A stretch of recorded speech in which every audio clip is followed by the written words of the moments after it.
Getting into sports media is no walk in the park, but a career in this challenging industry can be exciting and highly rewarding. We've spoken to David Garrido, presenter for Sky Sports News HQ, for some expert advice about what it takes to succeed in the profession and how aspiring journalists can best prepare for a career reporting in and out of the studio. My main responsibility is my on-air hours, which tend to be normally daytime. Sunday to Wednesday is my rough pattern, although it can change.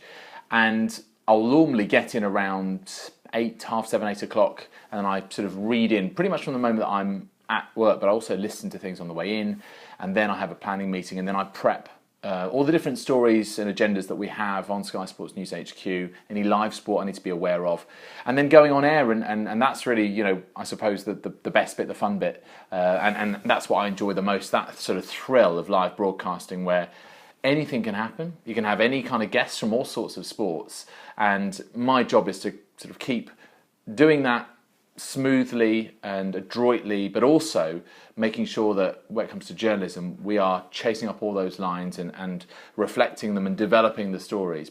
It's a real privilege to be watching a sporting event and then telling the audience about it. And the ones that really stick out are often away from home, often abroad. Champions League finals in Rome and in Moscow, where we were taking penalties at gone 1 in the morning in the Luzhniki Stadium with Chelsea and Manchester United, the first All-British final. That was pretty special.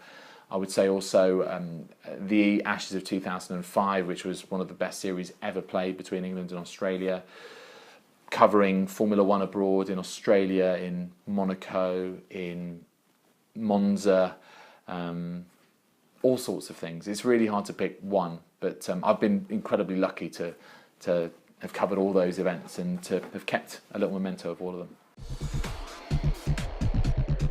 One of the things about Sky Sports News HQ is you have to be an all-rounder.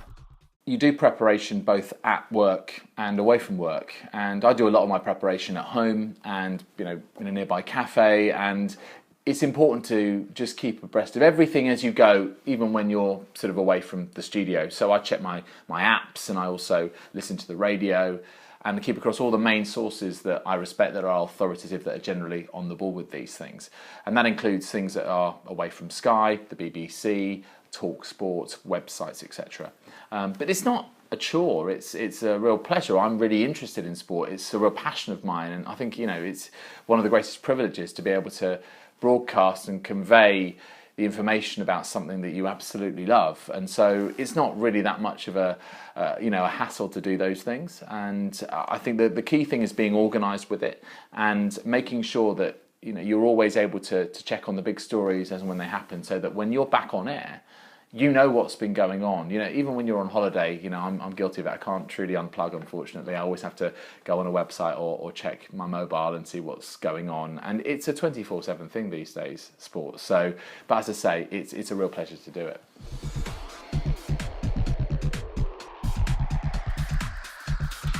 I would say a sports broadcast audience is very unforgiving.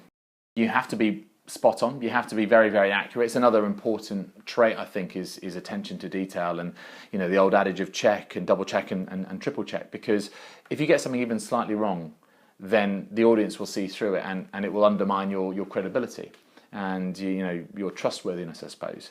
So I think that's really important, you know, that you are really rigorous with that, and you know how something is phrased, and that, you know, a cricket team can be all out, but a batsman cannot be all out. So little things like that. It's down to language as well, which I'm fascinated by. I sort of grew up speaking foreign languages, and I love words, I love language, but you have to get that terminology absolutely spot on.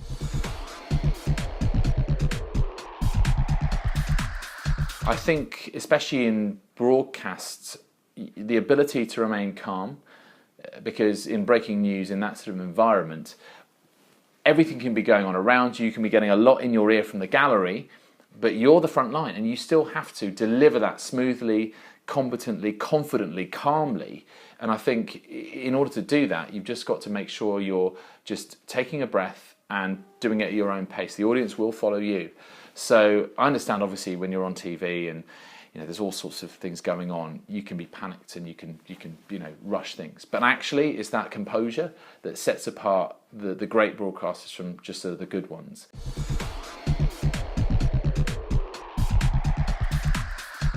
One of the things I always say to people coming into the industry is try and focus your work experience. Your dream job is attainable. I'm doing mine at the moment, so if I can do mine, you can definitely do yours. And every single step of what you do should be marking the sort of arc towards that dream job. Make sure that you've identified what your dream job is, what the skills are you need to do it, and that you're trying to hone those skills at every possible juncture. Definitely try and get work experience, but be savvy about it. Play the long game. And also, I think you have to manage your expectations. It's not something that you can do in a year, 2 years, even 3 years.